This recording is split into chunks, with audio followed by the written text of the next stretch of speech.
कथा सम्राट मुंशी प्रेमचंद का स्मरण हिंदी की उस परंपरा का स्मरण है जिसमें समाज के सबसे अंतिम नागरिक की सहभागिता है। प्रेमचंद का स्मरण दर्द का स्मरण है, प्रेमचंद का स्मरण उपेक्षा का स्मरण है, प्रेमचंद का स्मरण विपन्नता का स्मरण है, प्रेमचंद का स्मरण तिरस्कार का स्मरण है, जिनको उन्होंने अपना विषय बनाया। हिंदी लेखन में अगर 1930 का प्रगतिशील हिंदी सम्मेलन जिसकी अध्यक्षता प्रेमचंद जी ने की, उसके बाद एक बड़ा परिवर्तन आया। हिंदी में लोग राजा रानियों पर लिखा करते थे, हिंदी में लोग स्त्री के दैहिक सौंदर्य पर लिखते थे, हिंदी में लोग भगवान पर लिखा करते थे। लेकिन धनिया, घीसू, गोबर, ये माधव, ये पात्र समाज के यथार्थ बोध के पात्र थे जिन्हें प्रेमचंद लेकर आए। प्रेमचंद की लेखन में आम आदमी की पीड़ा की अभिव्यक्ति मिली।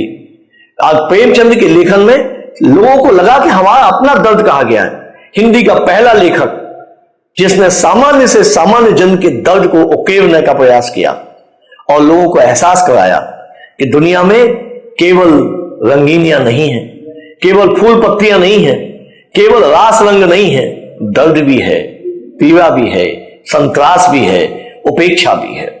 उन्होंने अपने लेखन का विषय उससे बनाया। प्रेमचंद जी का लेखन आम आदमी से जुड़ा हुआ लेखन था, इसीलिए उनकी कहानियां जीवंत होकर बोलती हैं। जिसने एक बार कफन पढ़ ली उसे कफन याद आता है। जिसने उनका पूरा गोदान उपन्यास पूरे ग्राम्य परिवेश का रेखा चित्र है। उन्होंने जो लिखा वह देश के आम आदमी को, दुनिया के आम आदमी को अपना सा लगा। इसलिए प्रेमचंद हम समाज के प्रत्येक व्यक्ति के अपने लेखक हैं। उन्हें लगता है कि उनकी हर कहानी, उनका हर उपन्यास आम घर की व्यथा कथा है जिसे उन्होंने अभिव्यक्ति प्रदान की, जिसे उन्होंने वाणी प्रदान की।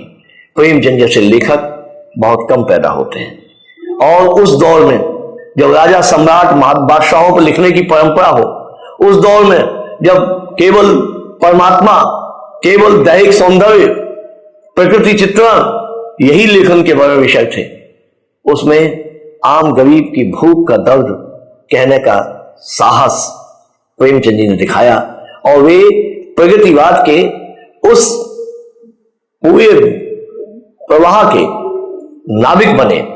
आज हिंदी में जो आम आदमी को दर्द कहने की परंपरा आई, आज हिंदी में एक प्रगतिवादी लेखकों का जो बड़ा दल सम्मिलित हुआ, आज जो लोग आराम से लिख रहे हैं आम आदमी का दर्द, अगर उसकी गंगा कहीं से बही है तो वह प्रेमचंद से बही है।